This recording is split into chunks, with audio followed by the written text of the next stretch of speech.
What's going on, everyone? Okay, so I announced earlier that I'm going to be doing a 30-minute live stream every day just after the market closes at around 3:30 p.m. Central.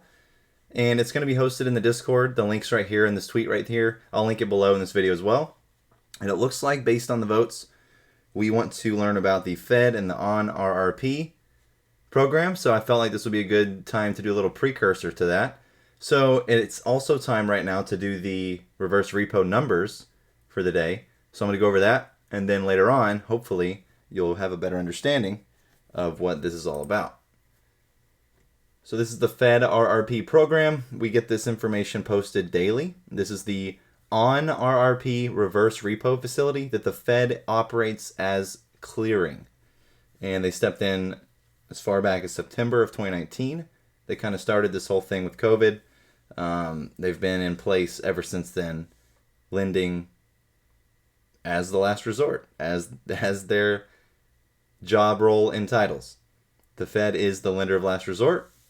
And today's number in the reverse repo, it's basically, in a nutshell, I'm going to go over this in more detail later, but just think of it as an intersection for cash and collateral, but with an extra perk being that the clearing is done all by the Fed.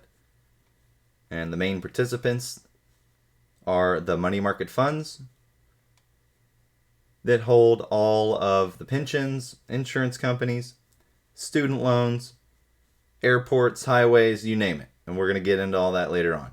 But anyways, the numbers for today, the amount of cash that was parked at this facility, or in theory at this facility, even though it's all done through FedWire, was $1,688,632,000,000. Now, in case you forgot, there has never been anything close to this in history.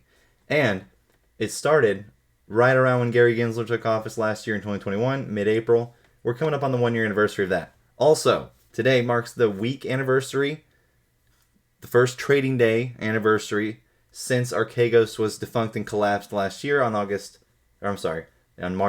26th. Tied to China. Anyways, reverse repo, historic numbers.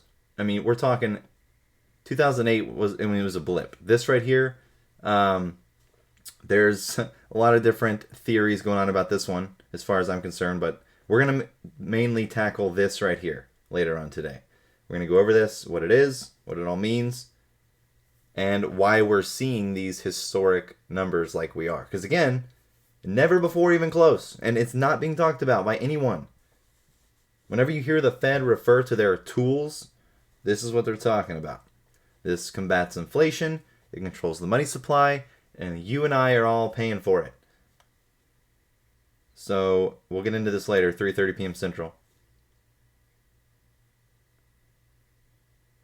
But to reiterate the numbers for today, 86 counterparties, $1,688,632,000,000.